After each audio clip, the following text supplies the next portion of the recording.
নমস্কার বন্ধুরা, welcome back to my channel.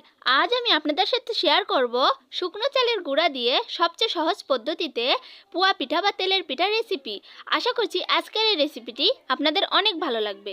ভিডিওটি ভালো লাগলে লাইক, কমেন্ট এবং শেয়ার করতে ভুলবেন না। আর আমার এই চ্যানেলে নতুন হয়ে থাকলে চ্যানেলটি সাবস্ক্রাইব করে পাশে থাকা বেল আইকনটি বাজিয়ে দিন, যাতে পরবর্তী ভিডিওর নোটিফিকেশন সবার আগে আপনার কাছে যায়। আমার এই চ্যানেলটি সাবস্ক্রাইব করে আমার এই ছোট্ট চ্যানেলটির পাশেই থাকার অনুরোধ রইল।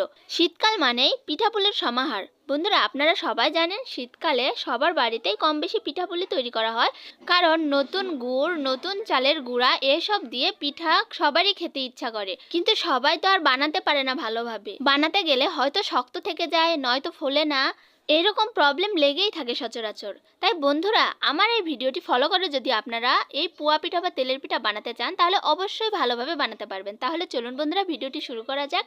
আমি এখানে সবার প্রথমে একটি বোল নিয়ে নিয়েছি, তার মধ্যে আমি পরিমাণ মতো শুকনো চালের গুঁড়া নিয়ে নিচ্ছি।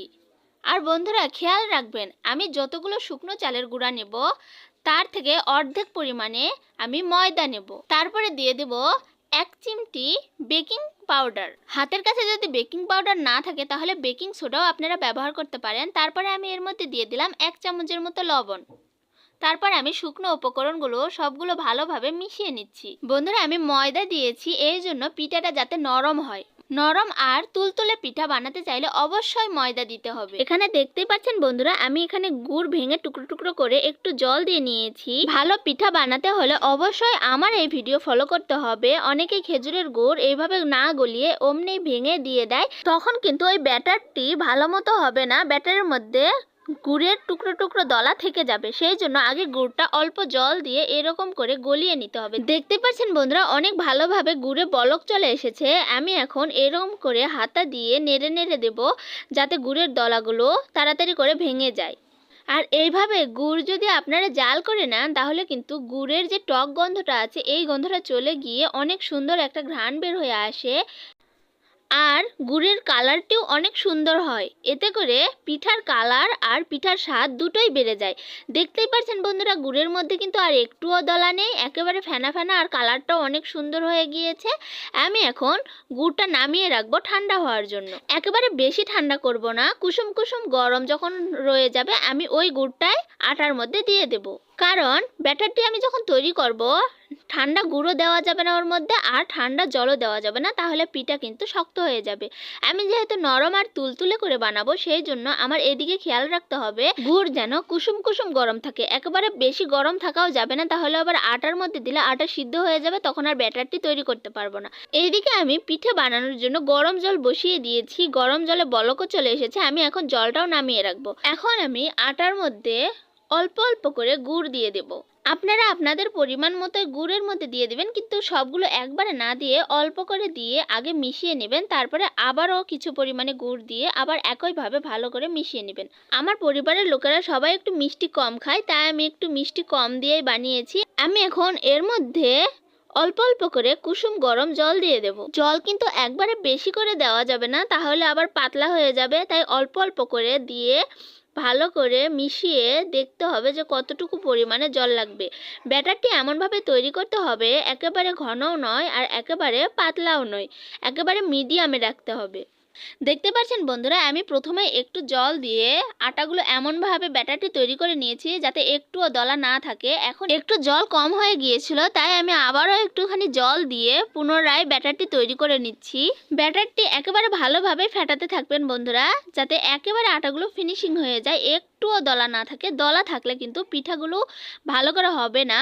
অনেকেই বলে আমি পিঠা বানাতে পারি না। পিঠা বানানো কোনো গুণবিদ্যার কাজ নয় বন্ধুরা, এটা সবাই পারবে যদি আমার এই ভিডিও ফলো করে বানান। তবে যারা একেবারে নতুন তারাও এই ভিডিওটি ফলো করলে আশা করছি খুবই ভালোভাবে আর পারফেক্টভাবে পিঠাগুলো তৈরি করতে পারবে। দেখতেই পাচ্ছেন বন্ধুরা, ব্যাটারটি একেবারে খুবই ভালোভাবে তৈরি হয়ে গিয়েছে, না ঘন না পাতলা। ঠিক এইরকম ভাবে কিন্তু ব্যাটারটি তৈরি করে নিতে হবে। এখন একটি ঢাকনা দিয়ে ঢেকে এটাকে রেস্টে রাখতে হবে 30 মিনিটের জন্য। 30 মিনিট পর আমি ঢাকনাটি সরিয়ে নিচ্ছি।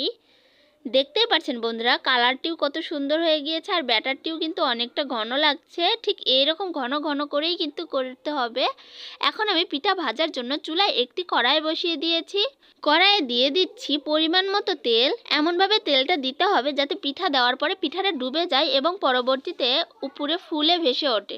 বন্ধুরা, পিঠা ভাজার আগে তেল কিন্তু অনেক ভালোভাবে গরম করে নিতে হবে, তাছাড়া কিন্তু পিঠাগুলো ফুলবে না। আর তেল গরম হয়েছে কিনা সেটা বোঝার জন্য আটা এক ফোঁটা নিয়ে তেলের মধ্যে ছেড়ে দিতে হবে।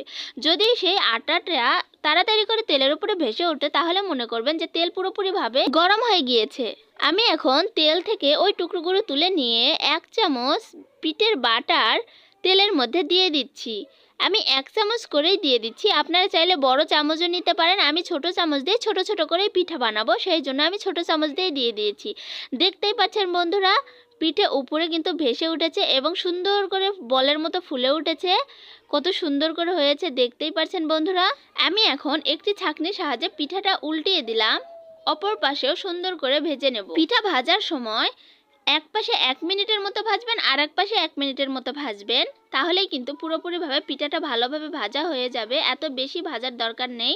2 মিনিটের মতো পিঠা ভাজলেই কিন্তু পিঠার সাইড দিয়ে খুবই সুন্দরভাবে লাল আর মুচমুচে হয়ে যাবে আর মাঝখানে হবে তুলতুলে নরম। ব্যাস বন্ধুরা, আমার একটি পিঠা তো ভাজা হয়ে গিয়েছে। আমি একইভাবে আরও একটি পিঠা আপনাদের ভেজে দেখাচ্ছি যে এটাও ফোলে কিনা। দেখুন বন্ধুরা, আমি আবারও 1 চামচ ব্যাটার নিয়ে তেলের মধ্যে ছেড়ে দিয়েছি। এখন এটাও কিভাবে তেলের উপরে ভেসে ওঠে এবং ফুলে ওঠে তা আপনারা নিজেই দেখতে পারবেন বন্ধুরা। দেখুন বন্ধুরা, দেখতেই পাচ্ছেন কোনো কিছুর সাহায্য ছাড়াই একাই কিন্তু পিঠাটা ফুলে উঠেছে। আমি এখন আবার একটি ছাঁকনির সাহায্যে পিঠাটা উল্টিয়ে দিলাম, অপর পাশেও সুন্দর করে ভেজে নেব। বন্ধুরা, পিঠা ভাজার সময় অবশ্যই কিন্তু ছোট কড়াই নেওয়ার চেষ্টা করবেন, কারণ ছোট কড়াইয়ে অল্প তেল দিলেও বেশি মনে হবে আর পিঠা দিলে পিঠাটা খুবই সুন্দর ডুবো তেলে ভাজা হয়ে যাবে। দেখুন বন্ধুরা, এই পিঠাটিও আমি কিন্তু একইভাবে ভেজে নিয়েছি। পিঠার সাইড দিয়ে কি সুন্দর ঘাস কাটা ফুলের মতো হয়েছে। আমি এখন এই সবগুলো ব্যাটারি ভেজে নেব। দেখুন বন্ধুরা, আমি এখানে সার্ভ করেছি, পিঠাগুলো কত সুন্দর হয়েছে। সবগুলোই কিন্তু ফুলকো ফুলকো হয়েছে, একটাও ফোলেনি এমনটা নয়, সবগুলো ফুলেছে। এইভাবে ব্যাটার তৈরি করে যদি আপনারা পিঠা বানান তাহলে অবশ্যই এরকম ফুলকো ফুলকো পিঠা বানাতে পারবেন আর অনেক তুলতুলে নরম হবে।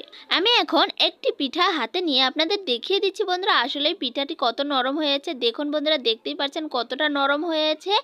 আমি এখন একটু ভেঙেও দেখাবো আসলে পিঠাটা সত্যিই নরম হয়েছে কিনা, আর ভিতরে একটুও কিন্তু কাঁচা নেই, সম্পূর্ণভাবে সিদ্ধ হয়ে গিয়েছে, একটুও কাঁচা নেই। আমি এই পাশেও ভেঙে দেখাচ্ছি আসলেই কি পিঠার ভিতরে কাঁচা আছে নাকি সিদ্ধ হয়েছে। দেখুন বন্ধুরা, দেখতেই পাচ্ছেন কত সুন্দরভাবে সিদ্ধ হয়ে গিয়েছে ভিতরে। তো বন্ধুরা, ভিডিওটি আপনাদের কাছে কেমন লাগলো তা অবশ্যই কমেন্টে জানাবেন। ভিডিওটি শুরু থেকে শেষ পর্যন্ত দেখার জন্য আপনাদের অসংখ্য অসংখ্য ধন্যবাদ। দেখা হচ্ছে পরবর্তী ভিডিওতে এইরকমই কোনো নিত্য নতুন রেসিপি নিয়ে। ততক্ষণ পর্যন্ত ভালো থাকুন, সুস্থ থাকুন। টাটা বন্ধুরা।